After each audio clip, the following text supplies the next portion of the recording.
परमात्मने नमः। हमारा गुरु भगवान को नमन है, वंदन है। सभी भक्तजनों को, सभी संतजनों को अनुराग भरा, प्रेम भरा वंदन है, अभिनंदन है। गीता का 18वां अध्याय, भाग तृतीय।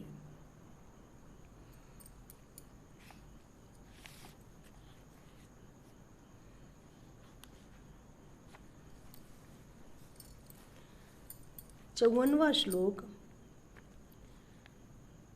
ब्रह्मभूतः प्रसन्नात्मा न शोचते न कांक्षति समः सर्वेषु भूतेषु मद्भक्तिं लभते पराम।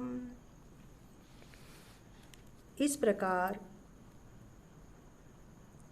54 श्लोक में आगे भगवान अर्जुन को बता रहे हैं कि वह पुरुष अर्थात जिसे पराभक्ति प्राप्त हो जाती है, फिर वह सच्चिदानंद घन ब्रह्म में एक ही भाव से स्थित हुआ, प्रसन्न चित्त वाला, प्रसन्न आत्मा वाला पुरुष न तो किसी वस्तु के लिए शोक करता है और न किसी की आकांक्षा रखता है, एवं सब जीवों में समभाव हुआ अर्थात समभाव रखता हुआ मेरी पराभक्ति को प्राप्त कर लेता है, प्रसन्न चित्त हो जाता है। उस पराभक्ति के द्वारा मेरे को तत्व से भली भांति जानता है कि मैं जो और जिस प्रभाव वाला हूँ तथा उस भक्ति से मेरे को तत्व से जानकर तत्काल ही मेरे में प्रवेश कर जाता है और अनन्य भाव से, अनन्य का तात्पर्य अपने चित्त को सर्वे सर्वा अपने परमात्मा में लगा करके, वासुदेव भगवान में लगाकर और मुझे ही प्राप्त हो जाता है। फिर उसकी दृष्टि में मुझ वासुदेव के सिवाय और कुछ भी नहीं रह जाता है। आगे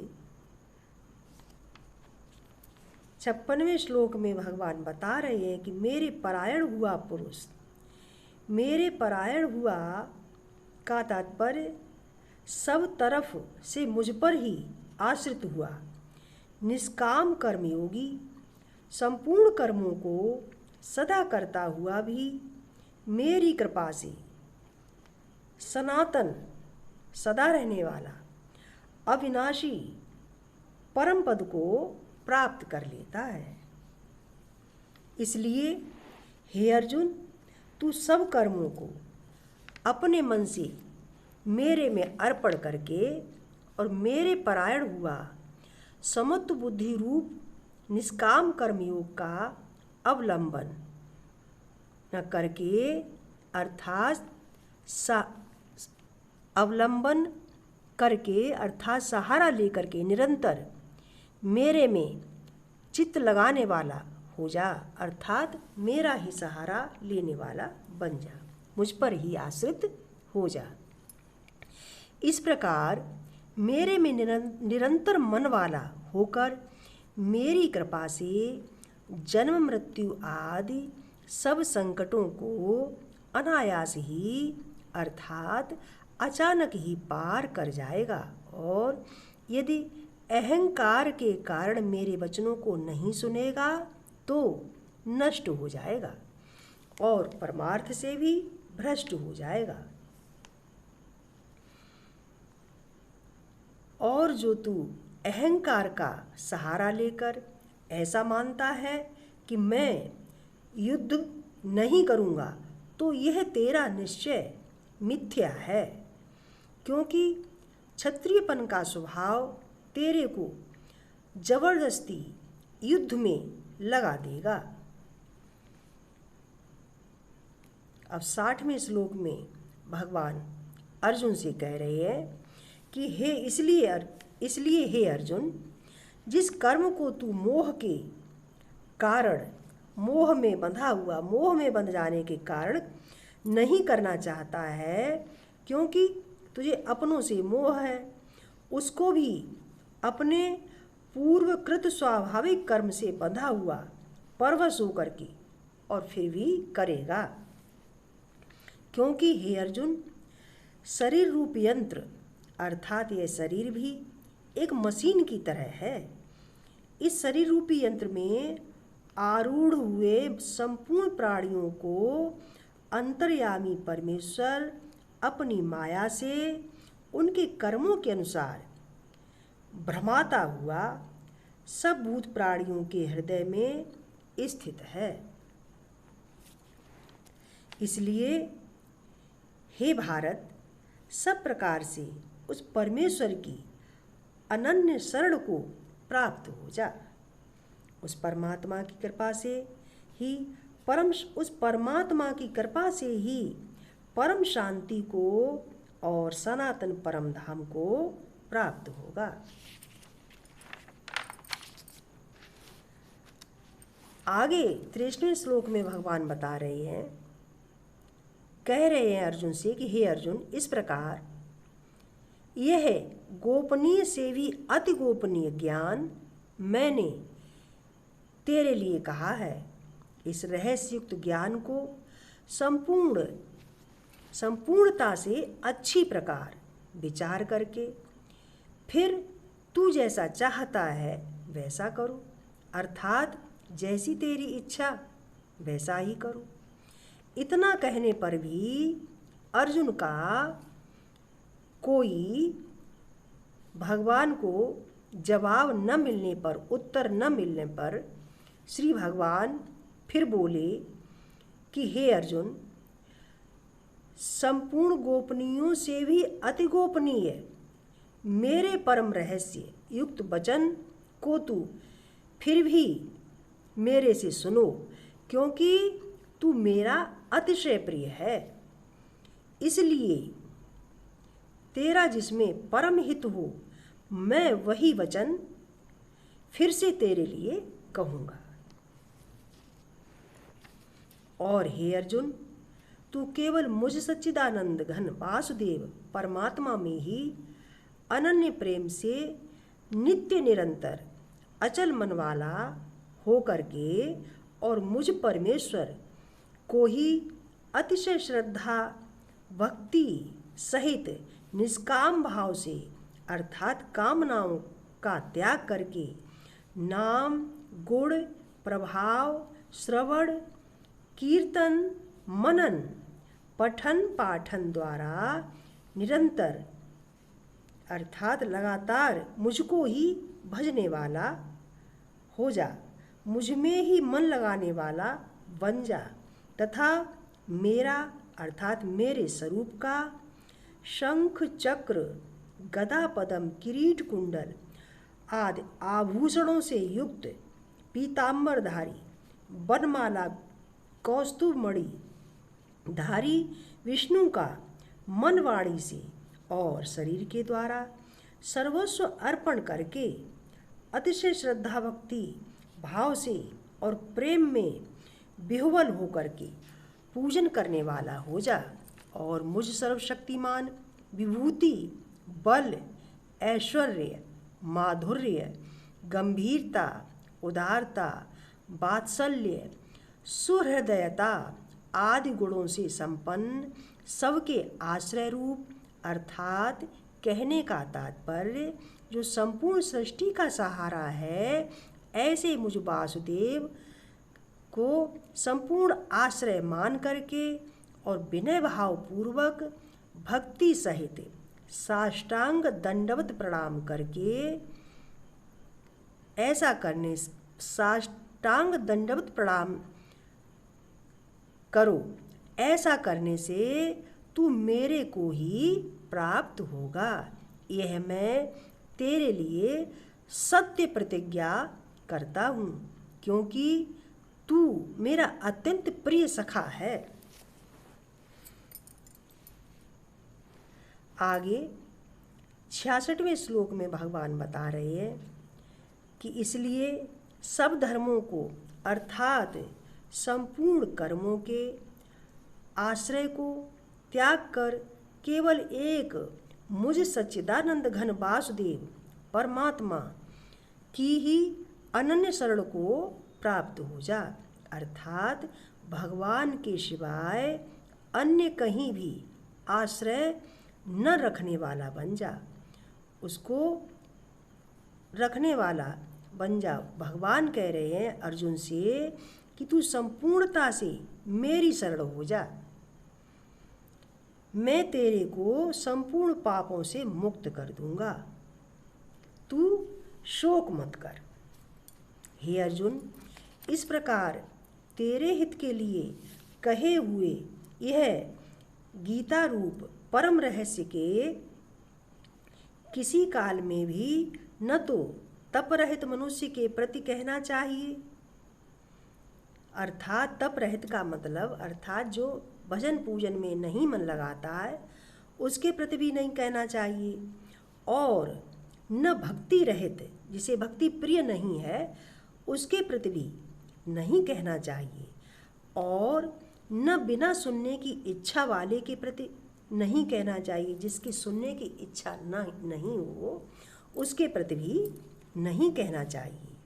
परंतु जिनमें यह दोष नहीं है ऐसे भक्तों के प्रति प्रेम पूर्वक उत्साह पूर्वक उमंग के सहित इसका पठन पाठन श्रवण कराना चाहिए। 68वें श्लोक में भगवान बता रहे हैं कि जो पुरुष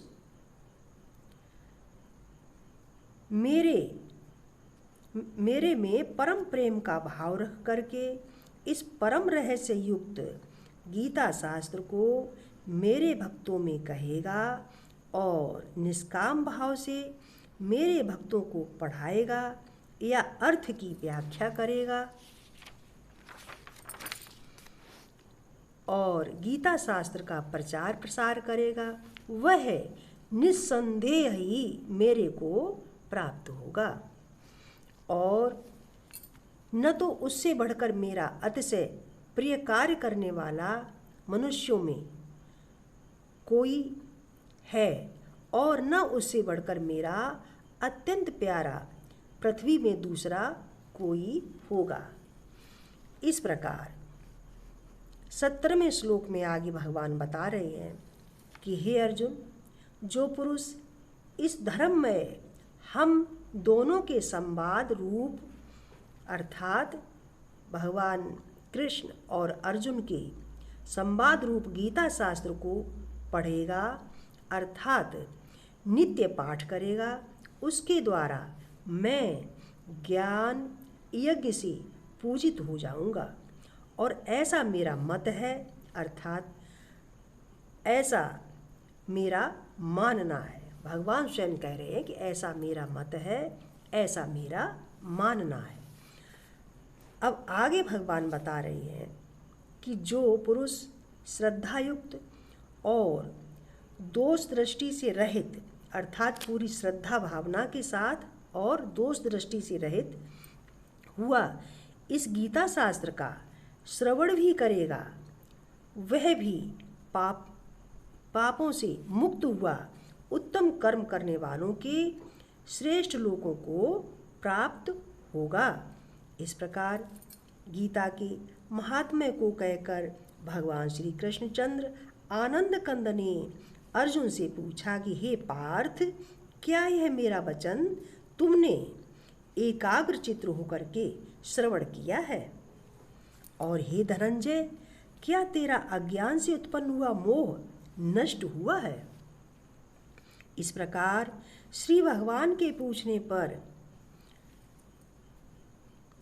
अर्जुन बोले कि हे अच्युत, आपकी कृपा से मेरा मोह नष्ट हो गया है और मुझे स्मृति प्राप्त हो गई है, अर्थात स्मृति प्राप्त हो गई है। इसका तात्पर्य है कि अर्जुन उत्तर में भगवान से कह रहे हैं कि मेरा अज्ञान जनित मोह नष्ट हो गया। स्मृति प्राप्त होने का मतलब है कि मेरे अंदर जो अज्ञान था, जो मोह था, अज्ञान जनित मोह नष्ट हो गया है और मेरे अंतःकरण में दिव्य ज्ञान का प्रकाश हो गया है। अर्थात अब मेरे अंदर कोई संशय नहीं रह गया है। अब मैं संशय रहित होकर के आपकी आज्ञा का पालन करूँगा। इस प्रकार इसके उपरांत 74वें श्लोक में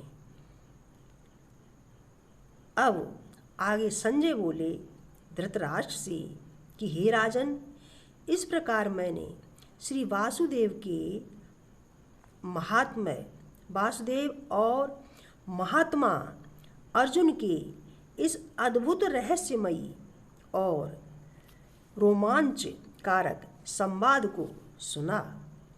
श्री व्यास जी की कृपा से दिव्य दृष्टि पाकर के मैंने इस परम गोपनीय योग को साक्षात कहते हुए स्वयं योगेश्वर भगवान के, श्री कृष्ण भगवान के मुख से अर्जुन के प्रति प्रत्यक्ष रूप से कहते हुए सुना है। इसलिए हे राजन, भगवान श्री कृष्ण और अर्जुन के इस रहस्ययुक्त कल्याणकारक और अद्भुत संवाद को पुनः पुनः अर्थात बार बार स्मरण करके मैं बारंबार हर्षित हो रहा हूँ। 77वें श्लोक में संजय फिर कह रहे हैं कि हे राजन, श्री हरि के उस अत्यंत विलक्षण रूप को अर्थात अद्भुत सुख देने वाले उस स्वरूप को पुनः पुनः स्मरण करके मेरे चित्त में महान आश्चर्य, सुखद आश्चर्य हो रहा है और मैं बार बार हर्षित हो रहा हूँ, प्रसन्न हो रहा हूँ। आगे 78वें श्लोक में आगे संजय धृतराष्ट्र से कह रहे हैं कि हे राजन, जहाँ योगेश्वर भगवान श्री कृष्ण हैं और जहाँ गांडीव धनुषधारी अर्जुन हैं, वहीं पर श्री विजय है, विभूति है, अचल नीति है, अर्थात न्याय है। ऐसा मेरा मत है, ऐसा मेरा मानना है, अर्थात ऐसा मेरा मानना है। इस प्रकार गीता का 18वां अध्याय यहाँ पर विश्राम होता है। आगे 18वें अध्याय का महत्व अगले वीडियो में बताया जाएगा और श्री गीता जी की साथ में आरती भी बोली जाएगी। अतः हमारा आप सभी को नम्र निवेदन है कि प्रभु कृपा से, श्री परमात्मा की कृपा से ही सब कार्य होते हैं। उन्होंने ही इस कार्य को शुरू किया और उन्हीं के द्वारा ये कार्य आज विश्राम ले रहा है। आगे वीडियो में इसका महात्म्य बताएंगे 18 अध्याय का, और मुझसे कोई त्रुटियां हुई हों तो सभी भक्तों से, जिसने ये वीडियो देखा हो, सुना हो, उन सभी से हमारी विनम्र प्रार्थना है कि कहीं भी अगर त्रुटियां हुई हों तो हम बार बार क्षमा प्रार्थी हैं, आभारी हैं आप सभी के। इस प्रकार गीता का 18वां अध्याय आज विश्राम हो रहा है। इसका महात्म्य अगले वीडियो में बताएंगे और गीता जी की आरती उसी में गाई जाएगी। हमारा आप सभी भक्तों को वंदन है, अभिनंदन है।